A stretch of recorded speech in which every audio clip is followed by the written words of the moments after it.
Assalamualaikum warahmatullahi wabarakatuh. Alhamdulillahirrabbilalamin. Al-Fatih lima ukhliqa wal khantimi lima sabaqa nasiril haqqi bil haqq wal hadi ila siratikal mustaqim wa ala alihi wa sahbihi haqqa qadrihi wa miqdaril azim. Amma ba'd. Bapak Ibu pemirsa TV 9 yang dirahmati oleh Allah, alhamdulillah ketemu lagi dengan Neng Iim di kajian ekonomi syariah. Kali ini temanya adalah dana darurat untuk masa mendatang. Apa sih dana darurat? Dana darurat itu simpanan yang dialokasikan untuk keadaan darurat yang tidak bisa kita prediksi. Berarti sama dong Bu dengan tabungan, beda. Kalau tabungan itu kita menabung untuk tujuan tertentu.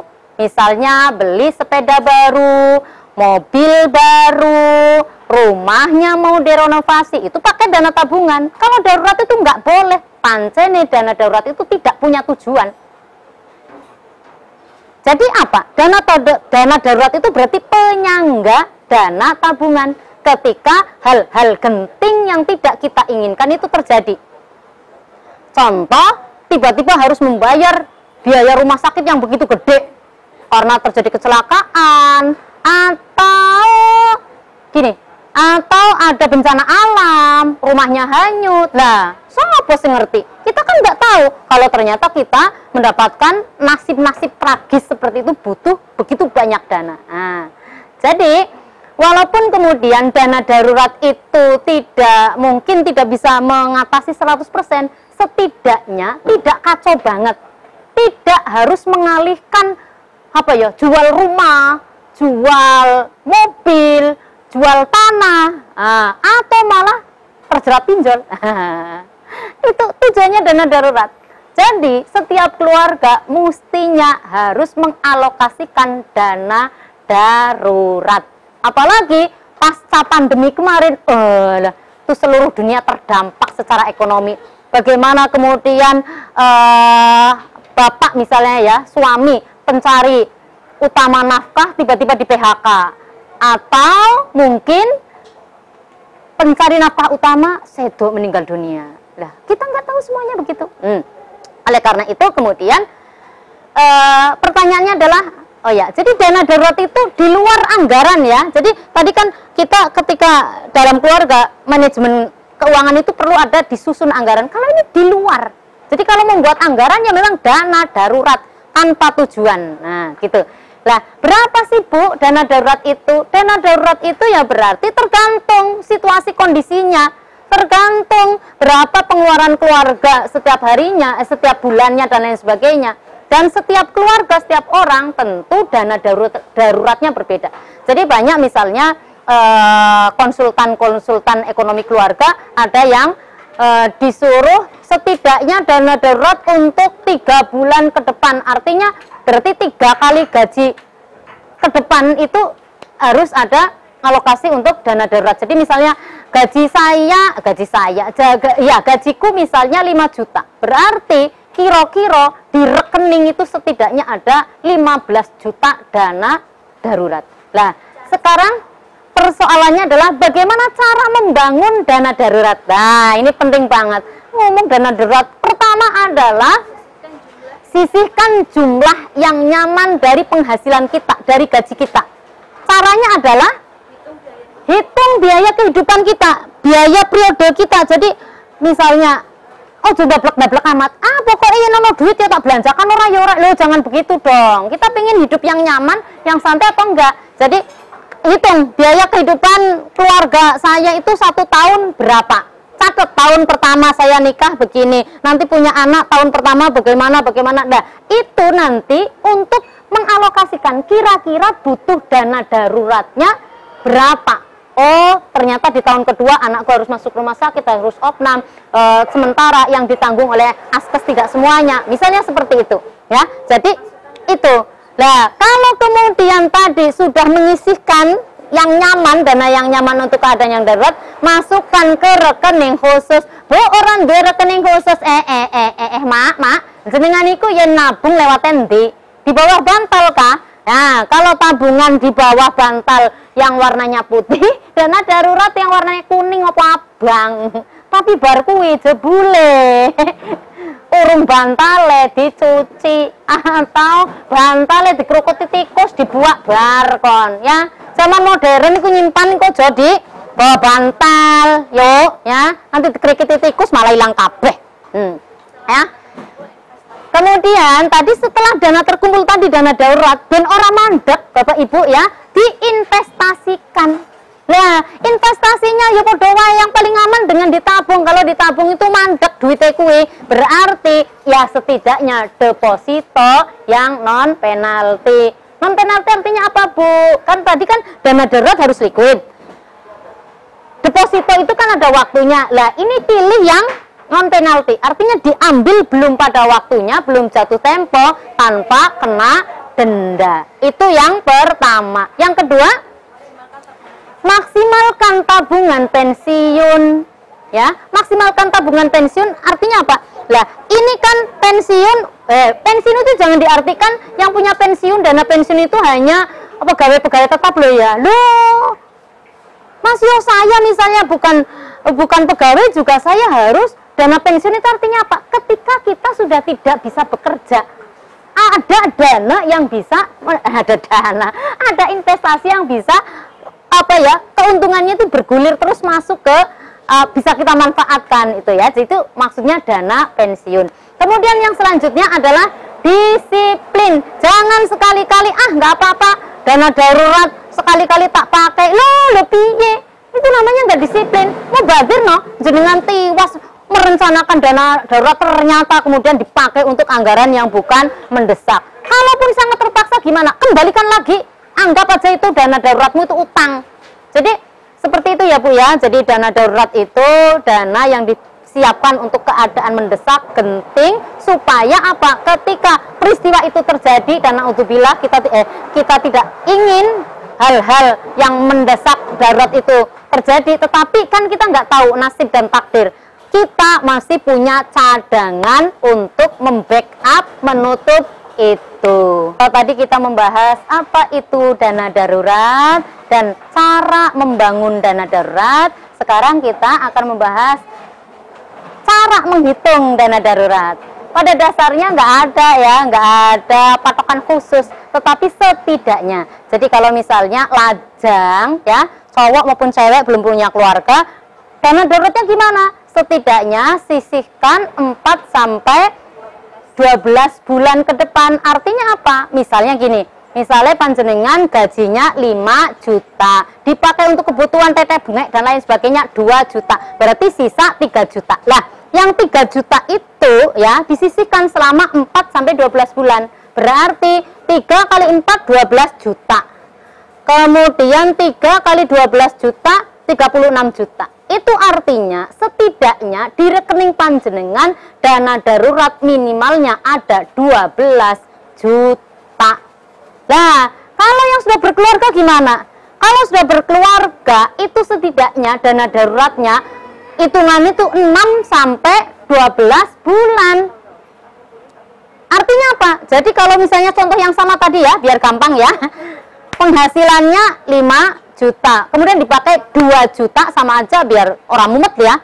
Berarti dana daruratnya setidaknya 3 kali 6 18 juta. Berarti di rekening panjenengan Bapak Ibu ya yang sudah menikah harus ada dana darurat untuk 6 bulan ke depan. Berarti minimal rekening dana darurat panjenengan 18 juta. Tapi Bu, Bu, ya Allah, jenengan hari gaya contoh. Kalau buat contoh kalau gede banget penghasilannya, penghasilanku nggak sampai segitu. Ya sudah, setidaknya 10% ambil dari gaji pokok panjenengan. Jadi ambil 10% untuk dana darurat itu jangan dari sisa. Gajinya 2 juta sebulan. Kemudian entek kabeh. Ora ono, dan ora niat kok jenenganku. Ya, 10%. Selanjutnya nanti ketika 10% itu 10% sudah terpenuhi, tambah 20%, 30% setiap bulannya ditambah terus jumlahnya. Supaya apa? Supaya kita tidak kebulet ketika butuh dana darurat tersebut. Tapi yang jelas cara menghitung dana darurat itu adalah hitung kebutuhan bulanannya seperti apa panjenengan. Jadi 1 bulan berapa tuh setelah kebutuhan bulanan selesai, kemudian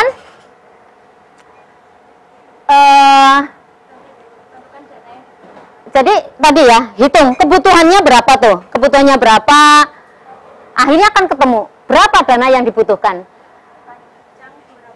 Nah, kalau sudah ditentukan berapa dana yang dibutuhkan, rancang berapa kebutuhan untuk 4 bulan ke depan, 6 bulan ke depan, dan jenengan harus memenuhi itu, target itu harus terpenuhi. Piye carane? Ya, karena apa? Semuanya itu tadi butuhnya adalah disiplin, ketat anggaran, panjenengan ora usah royal-royal, gitu loh ya. Jadi kalau mau beli apa-apa pikirkan, kalau memang nggak butuh jangan dibeli. Kalau memang butuh pun tapi ada kebutuhan yang lebih penting, yaitu untuk dana darurat, untuk nabung, untuk investasi, itu dulu. Ya, jadi itu yang paling penting. Jadi dana darurat itu beda sekali dengan tabungan ya. Sekarang adalah 5 manfaat dana darurat. 5 manfaat apa saja? Yang pertama adalah tidak khawatir saat sakit. Ya, jadi kalau khawatir, waduh, aku sakit kudu diopnam, duitnya nggak punya. Ya, kekhawatirannya sendiri itu langsung orang tambah sembuh, tambah sakit. Ya, makanya atine kudu tenang. Wong banyak kok penyakit-penyakit itu sakjane ora fisik tapi khawatir anak wayahe apa bayaran sekolah jebule nggak ada. Lah, orang duit ndang sakit. Wis talan jenengan teng mriki opnam, ora usah ditilik sing tenang piye, ora ono kanggo bayar. Meskipun sudah ngagem asuransi, sudah dengan BPJS, tapi nggih ada barang obat atau penanganan tertentu yang tidak tercover oleh asuransi. Nah, oleh karena itu tetap harus ada dana darurat supaya tenang ya ketika panjenengan sakit. Kemudian yang kedua, manfaat dana darurat yang kedua adalah memperbaiki aset yang rusak. Bapak, Ibu, ki musim udan ke.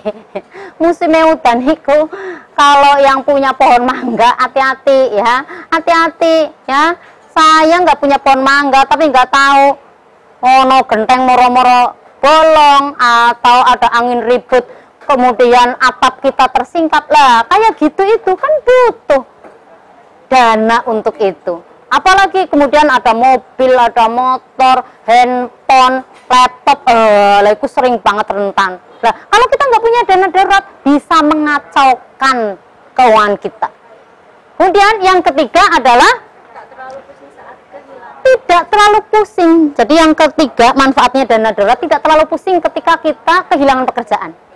Ya, nggak ada jaminan bahwa kita itu akan tetap di pekerjaan itu. Jadi misalnya panjenengan kerja di pabrik, kerja di perusahaan apa begitu ya. Walaupun performa panjenengan bagus, kinerja panjenengan bagus, tetapi ketika keadaan perekonomian apalagi habis pandemi ini kacau semua, banyak sekali PHK massal. Panjenengan itu loh ya akan kacau kalau dia punya dana darurat. Wih, stres, nggak punya pekerjaan, dituntut macam-macam sama anak dan istri panjenengan. Lah, setidaknya dengan dana darurat panjenengan iso mikir karena masih bisa hidup selama bisa memenuhi kebutuhan panjenengan 4 sampai 6 bulan ke depan sambil mikir. Kalau saya di PHK saya mau ganti jadi kayak umumnya orang tuh ganti di PHK pindah jadi supir ojol bener ya, ojek online bener, pindah ke sana.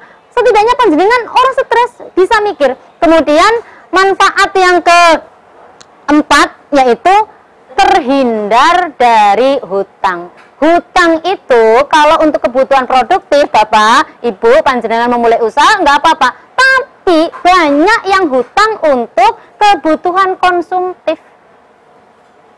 Nah, kalau panjenengan nggak punya dana darurat, akhirnya kan hutang untuk makan pokok. Karena panjenengan tadi mungkin tiba-tiba nggak punya pekerjaan dan lain sebagainya. Nah, dengan adanya dana darurat tidak harus hutang karena bisa mempergunakan uang itu. Kemudian manfaat yang kelima dana darurat adalah menangkap peluang. Jadi dana darurat itu tidak hanya untuk menangani keadaan-keadaan genting, tetapi bisa untuk menangkap peluang. Contohnya misalnya teman panjenengan ngajak investasi, kekurangan dana, butuh suntikan dana. Lah, karena panjenengan tadi dana daruratnya mandek ya, ditabung atau diinvestasikan ke apa, panjenengan bisa nyuntikkan dana, ikut investasi tanpa harus utang, tanpa harus menjual aset panjenengan. Kemudian juga bisa mengamankan investasi jangka panjang panjenengan. Misalnya, panjenengan punya saham ya, atau punya deposito. Lah, karena panjenengan punya cadangan darurat, tiba-tiba kok ada butuh dana. Lah, kalau panjenengan nggak punya dana darurat, kan akhirnya investasi panjenengan yang tadi dijual murah. Jenengan nggak jadi untung dong, malah rugi. Itu tadi manfaat dari dana darurat. Selanjutnya ini adalah tips. Ya, tips menyiapkan dana darurat. Yang pertama adalah kelola dan catat pengeluaran dan penghasilan panjenengan setiap bulannya. Saya ulangi ya, catat dan kelola penghasilan dan pengeluaran setiap bulannya. Dari mencatat itu panjenengan bisa tahu berapa sih kebutuhan saya setiap bulannya. Tapi nuwun sewu, buwuh bunda kiwaya buan ke. Buwuh sumbangan apa harusnya sudah dimasukkan ke pos anggaran dan bukan masuk ke dana darurat. Kemudian yang kedua, buatlah target dana darurat. Jadi target dana darurat panjenengan itu dibuat. Tadi kan sudah nggih. Jadi misalnya yang masih lajang 4 sampai 12 bulan, kalau yang berkeluarga 6 sampai 12 bulan. Monggo, karena setiap orang butuhnya berbeda, kebutuhan dan kepentingannya berbeda, penghasilannya berbeda. Jangan pakai patok bangkrong.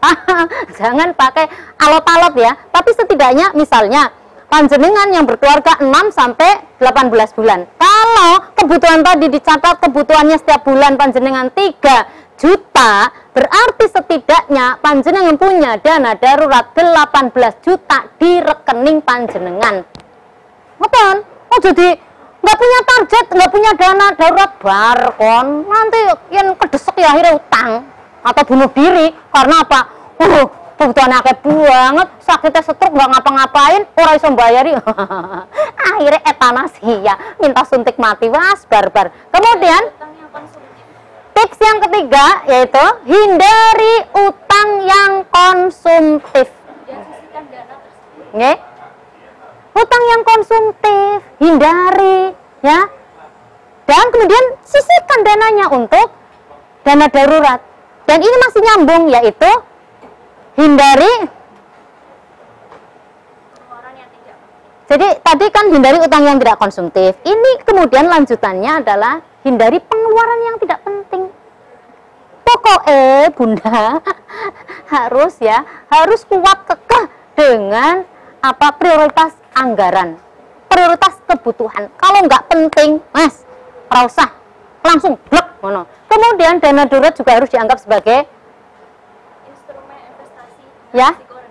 Jadi tipsnya itu supaya dana darurat kita aman, maka belilah masukkan ke instrumen investasi berisiko rendah. Supaya apa? Supaya ada mudah likuid, kemudian dana darurat kita itu tadi tumbuh karena diinvestasikan. Berikutnya adalah cara menyiapkan dana darurat. Walaupun tadi sudah, saya ulangi lagi. Yang pertama adalah siapkan dana 3 kali dari pengeluaran bulanan. Jadi ya, ini tadi 6 ya. Sekarang 3 bisa apa-apa. Setidaknya bunda ya. Jadi misalnya pengeluaran bulanan saya itu 3 juta. maka setidaknya disiapkan ya. Disiapkan itu kan boleh di rekening kadang itu ya kita nggak punya ATM, kita nggak punya mobile banking ya. Ini yang cash setidaknya itu yang liquid itu 3 bulan. Jadi ya 9 juta itu yang apa ya? Yang gampang banget liquid lah ya. Jadikan dana darurat sebagai utang. Jadi 3 kali 3 9 juta itu berarti 9 juta itu bisa dipastikan kalau dibutuhkan itu bisa langsung cair gitu loh. Kemudian yang kedua ya, cara membangun menyiapkan dana darurat adalah jadikan dana darurat itu sebagai utang. Karena sebagai utang maka kita wajib untuk memenuhi itu. Harus kekeh, kalau terpaksa harus dipakai, harus dikembalikan lagi dana darurat itu ke yang tadi tempatnya ya. Jadi dana darurat sekali lagi ya, rekeningnya juga harus berbeda. Kemudian yang ketiga, mencari side job, kerja sampingan. Ini khusus bagi orang yang setiap bulannya tidak cukup untuk menyisihkan dana darurat, harus mencari kerja sampingan. Karena apa? Ya itu tadi denun sewu ya, panjenengan punya keterampilan, ibu-ibu muslimat kemarin habis dapat pelatihan sulam pita.